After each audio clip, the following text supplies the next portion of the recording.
हर हर महादेव. नमस्कार मंडळी, मी संतोष जाधव. आत्ताच फर्स्ट शो बघून आलो. कुठला? शंभूराजांच्या आयुष्यावर आधारित छावा चित्रपट. एका वाक्यात सांगायचं चित्रपट कसा आहे तर जाताना मी खूप आनंदी होतो, पण बाहेर पडताना अक्षरशः सुन्न झालो. का? अरे काय करून ठेवलं लक्ष्मणमुर्तीकरांनी. आणि अभिनेता विकी कौशल बद्दल मी काय बोलावं. खरंच दोघांनी म्हणजे त्यांच्या पूर्ण टीमने अक्षरशः मला सुन्न करून सोडलं. चांगल्या पद्धतीने म्हणतोय मी. इतिहासाबद्दल मोठं जाणकार नाहीये मी, त्यामुळे त्याबद्दल नाही बोलणार. पण चित्रपट पाहताना स्टार्ट टू एंड अगदी मी प्रत्येक इमोशन, प्रत्येक भावना अनुभवली. शंभूराजांचा रुबाब पाहून, शौर्य पाहून अगदी लय भारी वाटलं. त्यांचं कर्तृत्व, त्यांचा प्रताप पाहून छाती गर्वाने फुगली. शंभूराजांच्या, येसुबाईंच्या, हंबीररावांच्या, इतर मावळे मातबरांच्या मनात, डोळ्यात स्वराज्याबद्दलची आस्था, निष्ठा पाहून शिवरायांच्या चरणी मुजरा घालावासा वाटला. कारण हे सगळे त्यांचे विचार, त्यांनी सगळी माणसं घडवली. शंभूराजांचं एकूण चरित्र पाहून राजमाता जिजाऊंना साष्टांग दंडवत झाला असं वाटलं.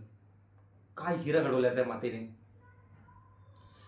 या सर्वासोबतच जसा तो औरंग्या त्याची कुत्री, तिची पिलावर समोर आली, असे हात थरथरत होते. अजून माझे हात थरथरत आहेत.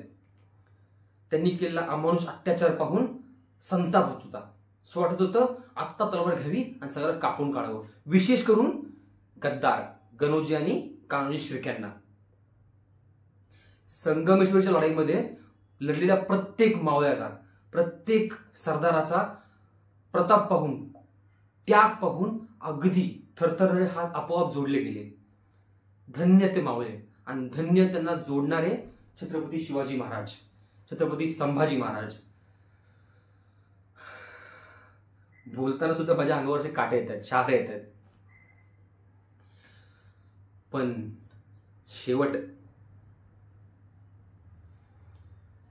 शेवट पाहून अक्षरशः सुन्न झालो.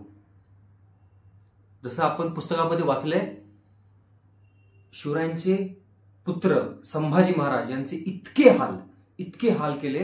खरं तर चित्रपट पाहण्याआधी मी असं इमॅजिन केलं होतं की शंभूराजांचे झालेले हाल ते चित्रपट दाखवले असतील तर खरंच त्यांचे हाल बघून आपल्याला दया येईल. पण नाही, विकी कौशलने ते इतकं समर्पकपणे करून दाखवलंय, इतकं समर्पकपणे त्याने त्यामध्ये जीवा स्वतःचा पूर्ण ओतलंय.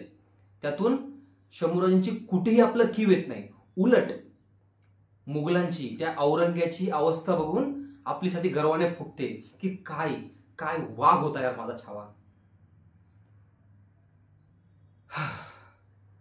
इतकं सगळं सांगून तुम्हाला हे तर कळलं असेल की चित्रपट खरंच भारी आहे. सांगायचं मेन म्हणजे चित्रपट संपला, कोणी हाकलण्याआधी थिएटरमधून बाहेर पडावं म्हणून मी जागेवर उभा राहिलो. गर्वाने फुगलेली छाती, थरथरणारे हात, जड झालेले पाय आणि डोळ्यात अश्रू. कमीत कमी 40 मिनिट तरी रडत होतो. 40 मिनिट तरी माझ्या डोळ्यातून पाणी हटलं नाही. अशा अवस्थेत मी थिएटरमधून बाहेर पडलो. बरं, ही माझी अवस्था.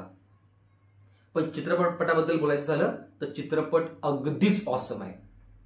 त्यासाठी विशेष कौतुक ते म्हणजे दिग्दर्शक लक्ष्मणमुर्तीकर व त्यांची टीम. विशेष आभार, सर्वात जास्त कौतुक म्हणजे अभिनेता विकी कौशल. त्याने त्यामध्ये आपला जीव ओतलाय आणि प्रत्येक अभिनेत्याने आपलं त्यामध्ये अगदी 100% योगदान दिलेलं आहे. त्या सगळ्यासाठी त्या सर्वांचे खूप खूप आभार.